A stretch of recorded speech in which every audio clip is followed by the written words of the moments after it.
በሕይወት ስኬታማና ደስተኛ ለመሆን አሁኑኑ ማቆም ያሉብህ ልማዶች።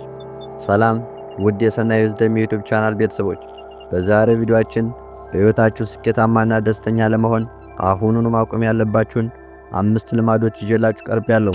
አብራችሁ ይቆዩ። አንደኛ፣ ሁሉንም ሰው ደስ ለማሰኘት መሞከር። ለሁሉም ሰው አዎ እሺ ስትል ለራስህ አይ እያለ መሆንህን አትዘንጋ። ኸርበርት ቤርግስዋፕ እንዲህ ይላል፣ ለስኬት የሚሆን ቀመር አላውቅም፣ ለውድቀት የሚሆን ቀመር ግን ሁሉንም ሰው ደስ ለማሰኘት መሞከር ነው ይላል። የትኛውንም ነገር ምንም አይነት ሥራ ብትሰራ ሁሉንም ሰው ደስ ማሰኘት አትችልም። ምክንያቱም ጥሩ ነገር ብትሰራ ጥሩ ሥራ የማይወዱ ሰዎች ይጠሉሃል። መጥፎ ሥራም ብትሰራ ጥሩ ሥራ የሚወዱ ሰዎች ይጠሉሃል። ሁሉንም ጥሩንም ሆነ መጥፎ ሥራ ብትሰራ በሁለቱም ወገን ትችትና ነቀፌታ ይደርሳል። ስለዚህ የዚህ ሁሉ መፍትሄው ያመንበትንና ጥሩ ነው ብላ ያሰበውን ሥራ መስራትና ሁሉንም ሰው ደስ ማሰኘት እንደማይቻል ማወቅ ነው። እንዲሁም በስነ ልቦና ጥናት መሰረት ሁሉንም ሰው ደስ ለማሰኘት መሞከር ለከፍተኛ ጭንቀትና ለራስ መተማመን ማጣት ይዳርጋል። ድንበር ይኑርህ። የምትፈልገውን ነገር ለመናገር ወይም ያሰበውን ሥራ ለመስራት የማንንም ይሁንታ መጠበቅ የለብህም። ሁለተኛ፣ ባለፈው ስህተት ላይ መቆዘም። ትላንትና የዛሬን ጉልበት የሚሰርቅ ሌባ ነው። ታዋቂዋ ጸሐፊ ማያ አንጄሉ እንዲህ ትላለች፣ የተሻለ ነገር ስታውቅ ድረስ የቻልኸውን ወይም የምታውቀውን ያህል አድርግ። የተሻለ ነገር ስታውቅ ደግሞ ከዚህም የተሻለ ሥራ ትላለች። በአሉታዊ ትዝታዎች ውስጥ መመላለስ በአንጎላችን ውስጥ የሚገኘውን የጭንቀት ሆርሞን እንዲጨምር ያደርጋል። ጥናቶች እንደሚያሳዩት ደግሞ በአሁኑ ሰዓት ላይ የሚያተኩሩ ሰዎች ካለፈው ጸጸት ነፃ የመሆንና ስኬታማ የመሆን ዕድላቸው ሰፊ ነው። አንተ ግን ባለፈው ስህተትና ጥፋቶች እያዘን የምትኖር ከሆነ የአሁኑንም የነገውንም የስኬት ጉዞህን በራስ እጅ እየዘጋኸው እንደሆነ ማወቅ አለብህ። ካለፈው ስህተትህ ትምህርቱን ብቻ ውሰድና በሩን ዝጋው። ሶስተኛ፣ ራስን ከሌሎች ጋር ማወዳደር ወይም ሶሻል ኮምፓሪዝን። አንተ የምታየው የሌሎችን የመድረክ ላይ ትርኢት እንጂ የጀርባ ህመማቸውን አይደለም። ቴዎዶር ሩዝቬልት ራስን ከሌሎች ጋር ማወዳደር የደስታ ሌባ ነው ይላል።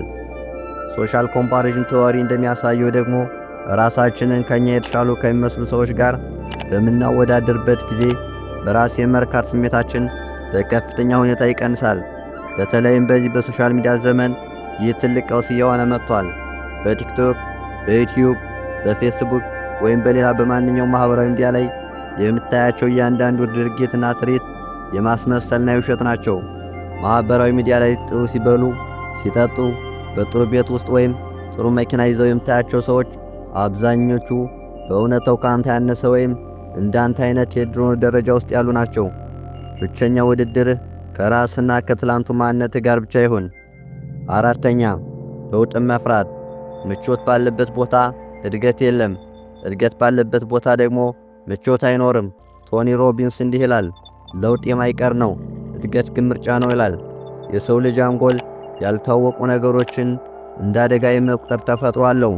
ይህም ኮምፎርት ዞን ቢያስ ይባላል። ነገር ግን ኒውትሮፕላስቲሲቲ የሚያሳየው አዳዲስ ነገሮችን ስንሞክር አንጎላችን ይበልጥ እንደሚጎለብት ነው። በየቀኑ የምትፈራውን አንድ ትንሽ ነገር ለማድረግ ሞክር። አምስተኛ፣ ነገ እሰራዋለሁ ማለት ወይም ፕሮክራስቲኔሽን። ነገ የሚባል ቀን የሰነፎች መደበቂያ ደሴት ነው። ቤንጃሚን ፍራንክሊን እንዲህ ይላል፣ አንተ ልታረፍ ትችላለህ፣ ጊዜ ግን አያረፍድም። ዘዚንግሪንግ ኢፌክት የሚባለው የስነ ልቦና ጥናት እንደሚጠቁመው ያልጨረስናቸው ሥራዎች በአንጎላችን ውስጥ ከፍተኛ ውጥረት ይፈጥራሉ። አንድን ሥራ ለመጀመር ብቻ ለ5 ደቂቃም ቢሆን ያንን ውጥረት ለመቀነስና ሥራውን ለመጨረስ ይረዳል። የ5 ሰከንድ ሕግን ተጠቀም።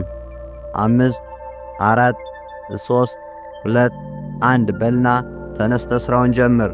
የዛሬው የሰናይ ዊዝደም መልእክታችን ይህን ይመስላል። እነዚህን 5 ነገሮች ማቆም በአንድ ጀንበር ላይ ሊሳካ ይችላል። ነገር ግን ዛሬ መጀመርህ ለውጥ ያመጣል። ከእነዚህም 5ቱ ነገሮች ውስጥ አንተን በጣም የተጫነህ የትኛው ነው? ከዛሬ ጀምሮ የትኛውን ለማቆም ወስናል? በኮሜንት አሳውቀኝ። ይህ ቪዲዮ ጠቃሚ ሆኖ ካገኛችሁት ለምትወዳቸው ሰዎች ሸር አድርጉላቸው። እንደዚህ አይነት የጥበብና የህይወት ክህሎት ቪዲዮዎችን እንዲደርሷቸው ሰብስክራይብ ማድረግ እንዲሁም ቪዲዮውን ላይክ ማድረግ እንዳትረሱ። በሌላ ቪዲዮ እስክንገናኝ ሰናይ ጊዜ ይሆንላችሁ።